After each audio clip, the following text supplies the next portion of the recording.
Corona के खिलाफ लड़ाई में पूरी दुनिया में किस किस तरह के ट्रेंड इमर्ज हुए हैं, इस पे एक नजर डालते हैं। एक एग्जांपल लीजिए हंगरी का। हंगरी में कोरोना का संकट आया, उसी समय वहां के पार्लियामेंट ने वहां के प्राइम मिनिस्टर को अनलिमिटेड पावर दे दिया।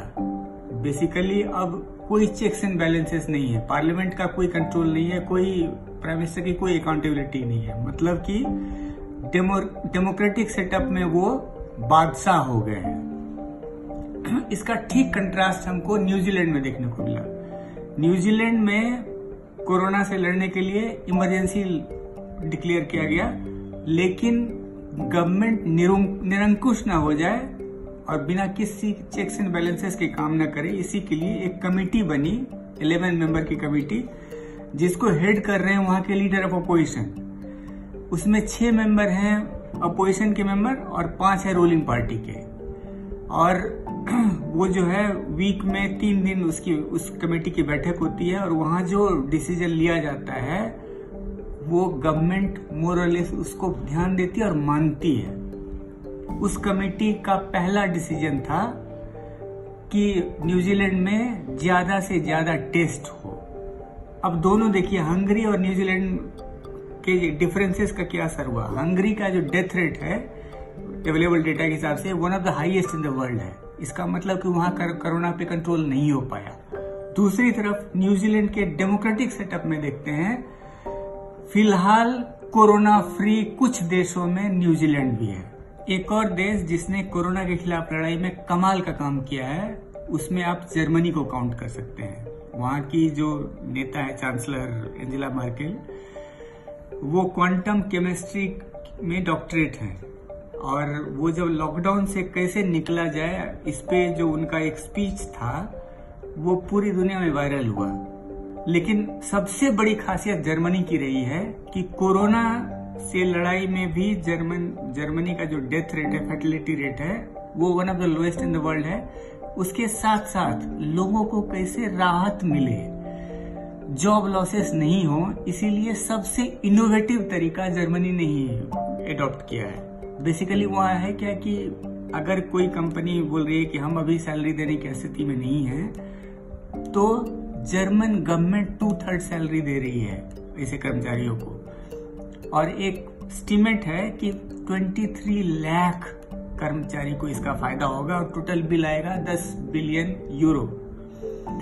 लेकिन ये सोचिए क्या कि एक तो हम महामारी से लड़ रहे हैं, दूसरी और उसका साइड इफेक्ट इकोनॉमी पे बहुत ज्यादा डैमेज नहीं हो, और उससे भी बड़ी बात है कि लोग को बहुत ज्यादा तकलीफ न हो। इसलिए जर्मनी की सरकार ने बहुत ही कमाल का काम किया है। स्टिमुलस भी जो दिया गया है जर्मनी में, फिस्कल स्टिमुलस दिया गया है, वो one of the highest in the world है।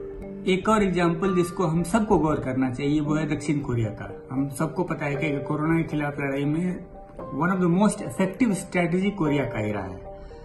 लेकिन एक दूसरा मॉडल आया है कोरिया के बारे में जिसकी खूब चर्चा हो रही है कि महामारी के समय इलेक्शन कैसे कराया जाए।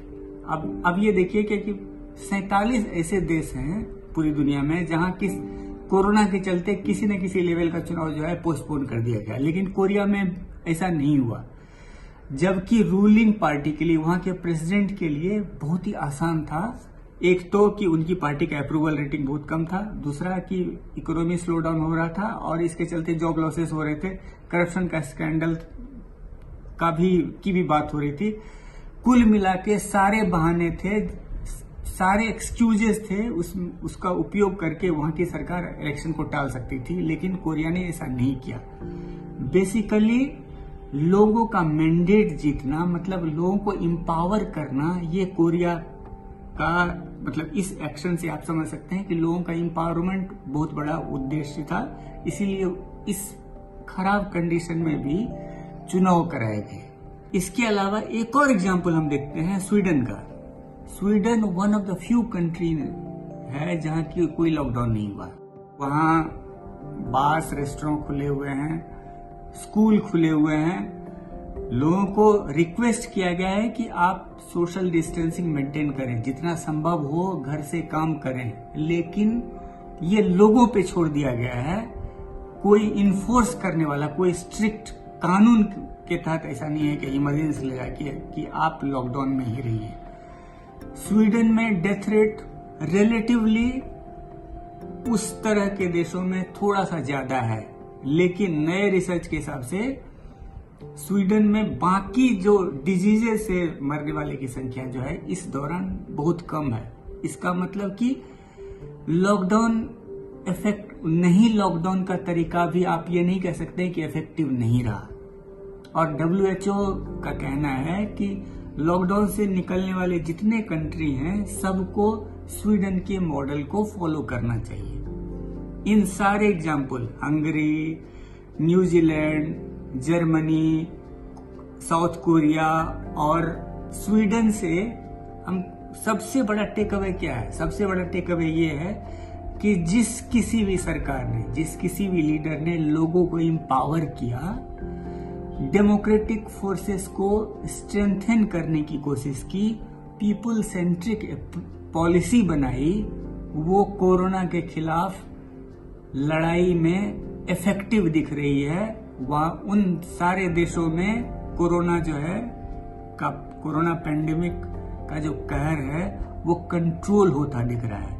लेकिन जिस देश में पीपल सेंट्रिक पॉलिसी नहीं लिया गया, जिसमें टॉप डाउन अप्रोच रहा, वहां ये अप्रोच इफेक्टिव नहीं रहा है।